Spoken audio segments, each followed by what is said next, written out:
Hello, we're on HuffPost UK Entertainment, and today we're talking to the wonderful Nick Jonas. Hello, hello. So he's here to chat about his new album, Last Year Was Complicated, which is out on June the 10th, but he'll also be taking your questions. So if you've got anything that you really need to ask him, you can't do without it being answered, please comment below and we'll be putting them to him soon. Hello, Nick. How are you? Good to have you here. I'm good. How are you? I'm doing well. Yeah, Doing really well. So you're promoting your third album. Can you tell us, how's it different from the last? It's really exciting to be in a spot where I get to be really vulnerable in the creative process of writing the record and, tell my stories of the last year. So I think it's different in a lot of ways, but the biggest is probably the fact that I push myself and the people I collaborated with to really get honest and make sure that everything we were saying, came from a real place. Because you've got some big name collaborations, but you also worked with Max Martin, didn't you? Who has done so many pop bangers, it's unbelievable. Do you feel a bit of pressure to kind of, he's had some big tunes, do you need to match them? The song I did with Max was great. It's called Under You, a song that I'm thrilled to have on the record. But I feel like for me it was about finding other people too that I could really, get into with it. And this guy Nolan Lombrosia, who did Jealous in the last one, I worked with him again on a bunch of songs. This guy Jason Evigan, who did Chains in the last record. So a pretty tight-knit group of collaborators, and Max being a part of that was amazing. Have you got kind of then a group that you kind of can go to and it will kind of go well, you work together well? Yeah, I do at this point. I mean, I'm always down to try new things and collaborate with new people. I think it's important to mix it up, but I did find that kind of keeping that tighter group was good for the creative process. I like all the people that I work with. I spend time with them outside of writing and making records. So nice to kind of have business and fun. Always good. Yeah. So I read somewhere that Jay-Z named the album. He was a big true? part in naming it. Yeah. So he and my manager Phil McIntyre are now partners with Rock Nation. And I met Jay last year at the Made America Festival, and we talked a lot, and he basically said, I want to be eyes and ears for you, whatever you need from me, however I can help. So, when it came time to kind of finalize the body of work and name the album, I went in and played it for him and hung with him, and basically, I had a title picked out, and he said, after hearing the music and as I've gotten to know you better, I feel like we can come up with something better that just sort of suits the body of work more. And so he said, just tell me about this last year of your life and what it was like. And I said, well, last year was complicated. And he said, that's the title. So he helped. He didn't necessarily name it, but really helped me get there. He helped you find it. Yeah. Were you a bit scared to play it to him? Because it's Jay-Z. Were you nervous? I wasn't nervous because I was really confident in the work that I'd put into it. And also, he's a friend, and he's a mentor in a lot of ways. And so I don't think he's going to judge it. He wants the best product, because it's also in his best interest. Yeah. So I think that it was nice to have that relationship and set of ears to just kind of throw things at and see what he thought. So now we've got some questions from your fans, and I have to say that when we put the call out earlier this week, we've had hundreds of responses. So we're going to do as many as we can. So let's give it a go, okay? Let's do it. So the first one up is, can you describe your fans in 3 words? 3 words? Passionate, very intelligent. They're smart. That's 2 words. Passionate and very intelligent. Oh, intelligent. Intelligent. We're going to be strict. All right, passionate, intelligent, and what's the last one? Let's think. Just great. Great. Great, yeah. Strong. So this next question came up quite a lot. So this one's coming from Michaela, who asked us about your fandom name. Oh, yeah. So you don't have one yet. Have you got ideas? A lot of people seem to be quite concerned about this. I tweeted something the other day about it and talked about this thing I'm going to be doing, which I'm really excited about. Basically I want to have a deeper connection with the fans. I want to find a way to get some eyes and ears on the ground, because when you see it all at a bird's eye view, it's harder to feel that deep connection. And I obviously want to have a connection with all of my fans, but that is very tough. So, came up with the idea to basically select ambassadors around the world, to be my source for what the fans want from me, what they're thinking, what's going on online, and how to rally fans to support different things that I'm passionate about. It's a really exciting thing, and I don't really know if it's been done. So I'm hopeful that it's something that comes together and breathes, new and exciting life into this next chapter of my life and career, and gives me that deeper connection I'm looking for. And on top of that, the key is going to be in naming the fans. Is that going to be their first job? Maybe, yeah. Well, the first time I'm going to meet with the ambassadors will be during album release week in New York, which is in about 2 weeks. Yeah. So gearing up for that and just hoping it all comes together. That's so exciting. Okay, so the next one is, what's the worst thing that's happened to you in a show? Phone's ringing. The worst thing that's happened. Well, I'm a type 1 diabetic, so from time to time I have to deal with that, which is frustrating. And there have been times where my blood sugar's gone low on stage and makes things a little tricky. But I got a pretty good grip on it, and I've done okay with it. But it can be a little frustrating when that happens. Okay. So the next one that's come in, I think this is quite an important one, to be honest. It's a big question. Let's hear it. Will you ever grow your curly hair back? I don't know. This is awfully convenient and easy to manage. I like not having hair to do. I mean, I have some hair, but it's just there, to sort of break the wind and nothing else. So we're sticking with this for now. It's not I think complaining. for now, It looks great. Thanks. Yeah, I like it, and it's just easy. And I had the curls for a while. I think this is time for a change. Suits me right now. It does. Okay, so next question is from Vinesh, which is, what's the most personal song on your new album? Probably Chainsaw. It was one of the earlier songs that we wrote, and it's about walking through a house, spent a lot of time with my ex, and just kind of trying to find a way to let go of some of that. And the easiest way for me to think about articulating that was in saying I wanted to take a chainsaw to the sofa, break all the china, and I think there are these things sometimes that we have to do to let go. I didn't actually do that. I just wrote the song instead of destroying the house. That's probably a good move, I think. Yeah, I think so. Song over destroying furniture every time. Well, I share the house with my brother, so he probably would have been pissed off. Yeah, I don't recommend it. But it was, it was great to be able to pour it into the music like that, and it's very personal. But the whole record is personal, and even the songs that aren't like highly emotional, are personal, because I need to find a way to connect what I'm saying to my real life. I think as a storyteller, it's the best opportunity in the world to be able to really emote and feel, like the audience is on the journey with you. Cool. So I feel like you might be doing it already, but we've had the question come in. What's your dream job? My dream job? I mean, it's what I'm doing, I guess, but I love sports. Yeah.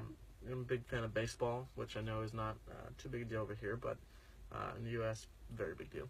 And also golf. I play a lot of golf, and I'm good enough to the point where if I dedicated my life to that, to both, then I probably could have played at a pretty competitive level. So, playing in college or maybe, amateur or whatever, I don't know.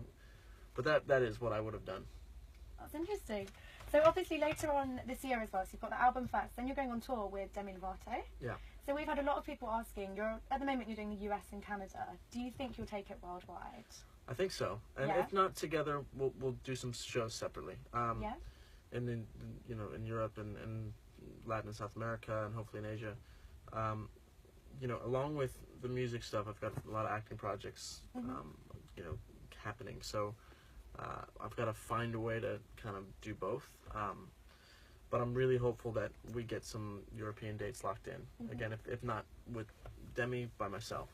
You mentioned the acting there. Haven't you got a film coming out? Almost. Is it the same day as your album, or? Yeah, so it's a VOD release along with a very small theatrical release. It's a film I did a couple years ago called Careful What You Wish For. And it's great. It's great to have these stepping stones as an actor where you can kind of grow and learn. And this is one of the earliest things I did. It happens to come out the same day as the album, but it's a small theatrical release and then mostly direct to video VOD. But yeah, it's exciting. Along with that, there's the film Goat, which I did last year. It was at Sundance and Berlin Film Festival. Got a great reception. That comes out in September. And then I guess the third season now of the show Kingdom that I'm on starts on June 1st. And we'll see what happens with that. You've set yourself up for a really busy year. I have, yeah. Okay, so the next one that's come in, which you might have to explain to me a little bit. Okay. So you're a big lover of cold brew, is that correct? Can you explain, because I think it might be because I'm British, but what that exactly is? Cold brew is iced coffee. Is it just basically, iced coffee? But it's Okay, cool. not just iced coffee. It's brewed cold instead of being brewed hot. Okay. And so it's more concentrated caffeine, and the flavor's better, in my opinion. Right, well, someone's asked you, Stacey has asked you, do you add anything to yours? No. No. I don't add anything to my cold brew. It's not like a really important question. When I'm here, well, I've talked, the whole thing is that on my Snapchat, I have a little series about cold brew. Nice. How it's basically the fuel that keeps me going. But the thing when I'm here is that, I gotta be honest, you guys don't really do cold coffee drinks as good as we do in the U.S. We barely do it, so... I know. It's I'll take that a criticism. little painful. Because I have a whole rule. It's like when it's above 60 degrees, I drink cold coffee, and when it's below 60, I drink, hot coffee or hot coffee. Is that your most diva request? That as soon as it hits I don't think it's 60? very diva. I think it's just it's kind of, it just makes sense. No, Now, if it's I run pretty warm. Yeah. My internal heat is real, so I like my coffee to be colder. Nice. When it's warmer. Fair. So you said you still live with Joe, or you're living with Joe now, but Janine's asked, do you miss working with your brothers? I miss traveling with my brothers. I don't necessarily miss working with them. There was a reason that the group ended, and it's a good thing for all of us. But I do miss, traveling. It can get very lonely. It can get tough to be kind of on your own, even if, you like the people you travel with. And I've got a pretty small, compact group of great people that are around me. But even then, it can get a little bit tiring. So I miss that part of it. But I'd see Joe a lot. So we bought a house in LA together a couple months ago. He started his tour with Selena with his band DNCE a couple of weeks ago, and I haven't seen him that much. But we're playing some of the same events and shows these days, so it kind of makes things that's easier. cool then. Yeah. So you still get to sort of see him at work, but you don't have to work with him. And then my oldest brother lives in New Jersey with his wife and his little girl, and they have one on the way. It's very exciting. Oh, that's exciting. So Anne has asked, who is your musical inspiration? My musical inspiration, lots of people. Early on in my life, my dad was a big inspiration. He's a musician himself, or was. I mean, he still is, but he was pursuing it as a career for a long time. And then, so I fell in love with music. I think people like Stevie Wonder and Michael Jackson and Prince were big influences. And then more recently, a huge fan of Drake's new album and Kanye. Those have kind of been the main sort of influences. And then I have a playlist on Spotify on my artist page. It's called Hot Jams. Nice. And it basically will give you just exactly what I'm listening to. Okay, that's So check good. that out. We'll be sure to check it out. So Alex has asked on Twitter, what is the first thing you think about when you wake up? When I wake up? Yeah. Oh. First thing I think about is what I have on for the day. Okay. Especially, yesterday, for instance, I took a nap after a long day of promo and stuff, and started the nap around, 5:30 or 6, and woke up about an hour and a half later, so it was like 7 or 7:30, and I was in panic because I thought it was the next morning, and I was like, oh, I'm definitely late for everything I had on, and then I realized it was the evening, and then I got to go eat dinner and have a drink, and I got very excited. But this morning, for instance, was very different. Yeah.